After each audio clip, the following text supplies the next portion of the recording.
रहमत की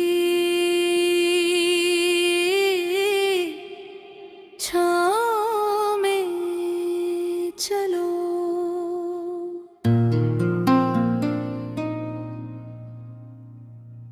बिस्मिल्लाह से हर राह रोशन हो जाए।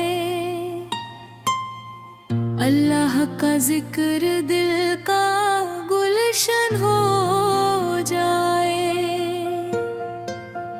मुस्तफा स्वयं का नाम लबों पे जब आए, हर गम का अंधेरा पल में मिट जाए।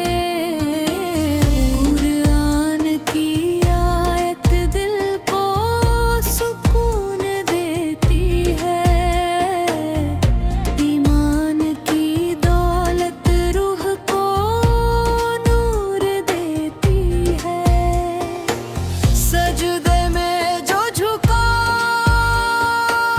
वही सरफराज हुआ,